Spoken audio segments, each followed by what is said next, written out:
Bienvenue sur Afrique Today, la web TV francophone dédiée à l'actualité en Afrique, aux États-Unis et dans le monde entier. Pour vous tenir informé, nous vous invitons à visiter notre site internet www.afriquetoday.com et à vous abonner à notre chaîne YouTube pour ne rien manquer de nos nouvelles vidéos.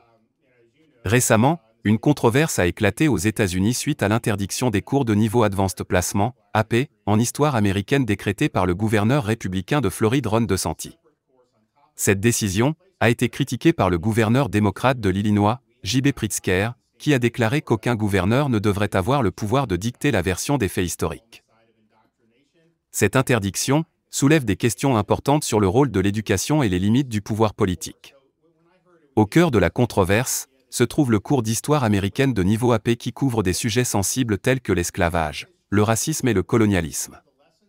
Les voix conservatrices ont soutenu que ce cours promeut une vision négative de l'histoire américaine et qu'il ne célèbre pas les aspects positifs de l'héritage du pays. Le gouverneur DeSantis a même affirmé que le cours est trop politiquement correct et qu'il ne présente pas une perspective équilibrée.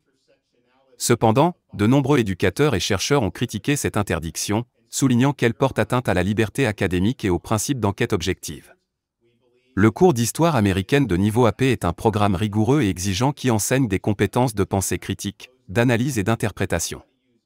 De plus, il fournit aux étudiants une compréhension nuancée et multifacette de l'histoire des États-Unis, essentielle pour qu'ils deviennent des citoyens informés et engagés. Le gouverneur Pritzker a souligné que l'histoire des États-Unis est un sujet complexe et multifacette qui ne peut être réduit à une narration simpliste ou unilatérale.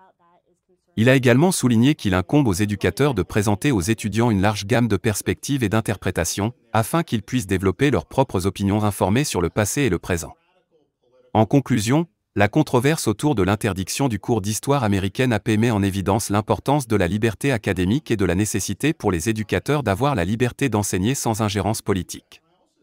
Il est crucial que toutes les parties prenantes, y compris les gouverneurs, les éducateurs, les chercheurs et les citoyens, engagent un dialogue constructif et ouvert sur les meilleures façons d'enseigner et d'apprendre l'histoire des États-Unis.